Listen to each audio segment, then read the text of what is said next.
একটা প্রবাসী মারা যাওয়ার পর তার পরিবার তাকে যদি দেশে নিতে চায়, তার মৃতদেহটাকে যদি দেশে নিতে চায়, তাহলে তাকে যে কতটা কষ্ট করতে হয় এবং কতটা ভোগান্তির শিকার হতে হয় সেটা আমি আমার মামাতো ভাই, আমার ছোটো মামা এবং আমার মামাতো বোনের জামাই কিংবা আমার মামার লাশটা দেশে পাঠাতে গিয়ে এই কাজগুলো যদি আমরা না যেতাম তাহলে আমি এটা কখনোই বুঝতাম না।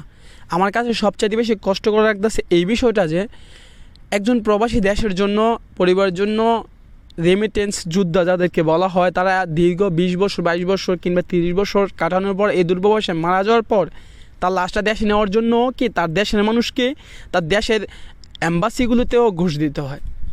আমার সবচেয়ে বেশি আঘাত লাগছে এই বিষয়টা। আমরা দেখেছি করোনার সময়ও আমলা মামলাদের মুখে প্রবাসীদের গুণগান। দেশের সবচেয়ে সংকটের সময় শেখ হাসিনা পালিয়ে যাওয়ার পরেও কিন্তু শুনেছি প্রবাসীদের কত সুনাম, কত গুণগান। সেই প্রবাসীদের জন্য কি আমরা কি আজও কি একটা লাইসেন্স কিংবা একটা বাংলাদেশ বিমান কর্তৃপক্ষ কিংবা সরকারি প্রক্রিয়াতে কোনো কিছু চালু করতে পারি না যে একটা প্রবাসী সে মারা যাওয়ার পর তার লাশটা কীভাবে দ্রুত সরকারি প্রক্রিয়াতে দেশে আনা যায়? আমরা কি এটা এখনও চালু করতে পারছি? চালু করতে পারিনি। সত্যিকার তো আমাদের প্রবাসীদেরকে না ওই আল্লাহ ছাড়া কেউ ভালোবাসে না ভাই, কেউ না ভাই, সবাই স্বার্থের জন্যই আমাদেরকে ভালোবাসে।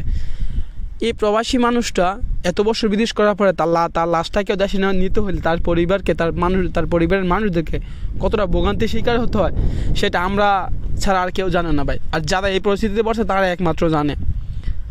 আমাদের জন্য প্রবাসী লাউঞ্জ নয়, ওয়েটিং রুম নয়, আমাদের জন্য এরকম একটা সিস্টেম চালু করেন যেন আমরা সহজ মাধ্যমে আমরা প্রবাসে আসতে পারি এবং সহজ মাধ্যমে আমরা মারা যাওয়ার পর আমাদের লাশটা যেন সরকারি প্রক্রিয়াতে খুব দ্রুত সময়ে দেশে নিয়ে নেওয়া যায়। এই জিনিসটা চালু করেন, বাস আমাদের জন্য এতটুকু করেন, অন্য কিছু করার কোনো প্রয়োজন নেই ভাই, শুধু এইটুকুই করেন।